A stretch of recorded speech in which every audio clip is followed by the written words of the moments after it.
I'm no stranger to creepy and unsettling videos or recordings. They go hand in hand with conspiracy theories. But if there was one that stood out from the rest, it would be the Area 51 phone caller. On September the 11th, 1997, during a live broadcast of the radio show Coast to Coast with Art Bell, there was a phone call with an extremely upset and agitated man. Take a listen.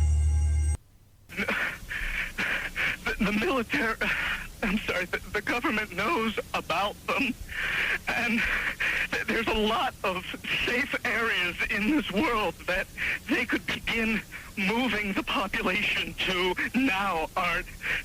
But they're not doing anything. They are not. They want the major population centers wiped out so that the few that are left will be more easily controllable. And if you want to hear the full audio, I will provide the link.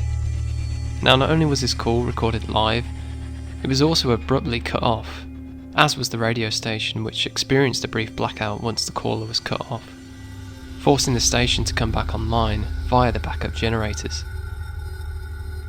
That then leaves us with this question. Could the call have possibly been real?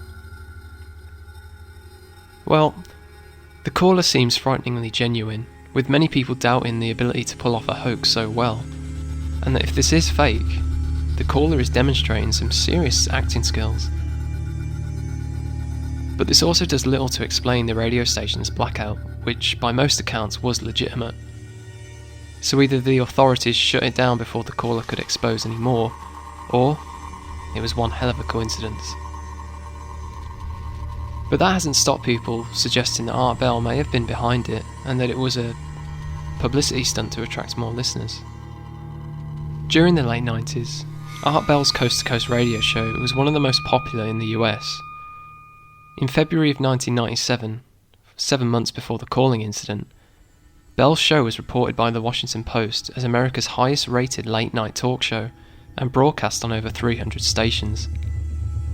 This suggests that there was probably no need for a publicity stunt to acquire more viewers.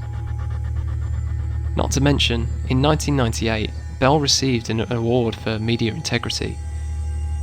If you combine that with the fact that he was largely known as a person who was focused on finding the truth and debunked conspiracies as much as he promoted them, it seems unlikely that if this was staged, he was involved at all.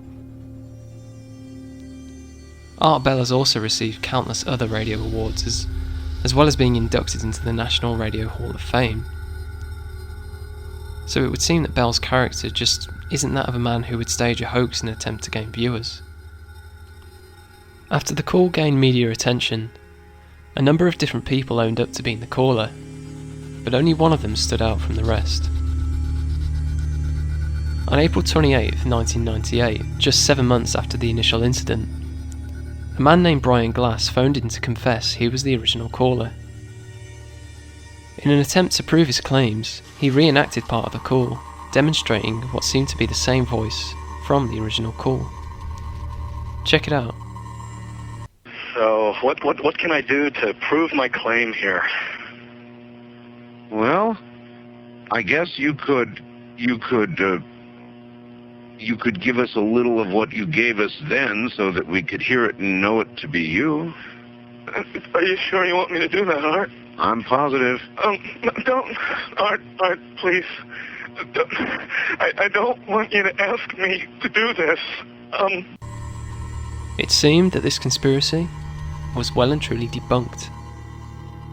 However, there are suggestions that this man wasn't the caller after all.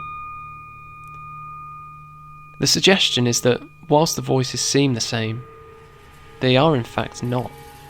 It's not impossible to mimic a voice down to a T, especially over the phone, but I think in this case we can safely assume that these voices are virtually identical and it isn't worth debating it as it'll be virtually impossible to prove, so it's a pointless exercise. What is interesting, however, is the tone of voice. Some people have suggested that the subtle tones and expressions in the voice seem to imply a reluctance or at least some kind of fear, leading many to speculate that while Glass may indeed be the original caller, he's being forced by someone to lie about it. If this is true, it would certainly be a clever move in putting the conspiracy to bed. However, this does little to explain the radio station's blackout. But it does seem, however, to omit Art Bell and the radio station from having any involvement in it, as they weren't implicated by Glass during his confession. How do you account for the fact, Area 51 caller, that part of the way through your spiel, the satellite went down? I have no idea, and it scared the heebie-jeebies out of me that night. So, is the call real? Nobody knows for sure. Art Bell passed away in 2018, and as for Brian Glass, these days, he's a relatively successful comic book writer and has remained pretty quiet on the subject. That was until 2014, when he addressed the issue on the Roundtable talk show. I'll provide a link so you can check that out too, but to summarise, Glass claims that he was indeed the caller, and that the prank was part of a backstory to one of his books, Ship of Fools. Whether he's been truthful or not is anyone's guess.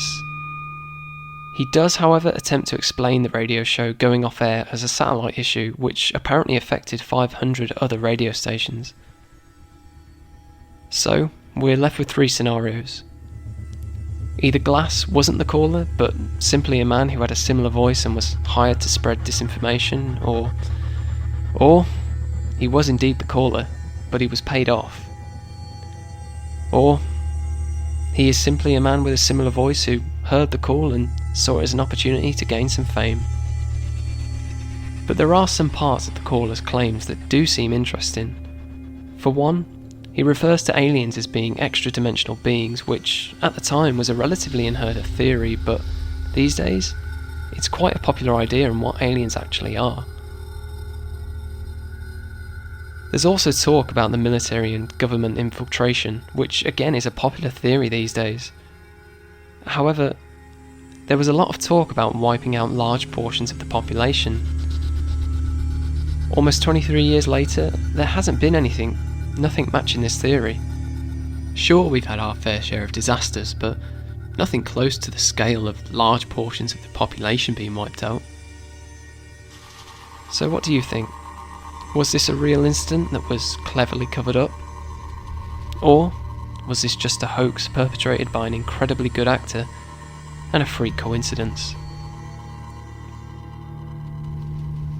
Thank you for watching this video. If you liked it, please do me a favour and consider liking it or even subscribing. You'll help this channel grow and help me produce similar and more content. Thanks guys, and I'll see you again.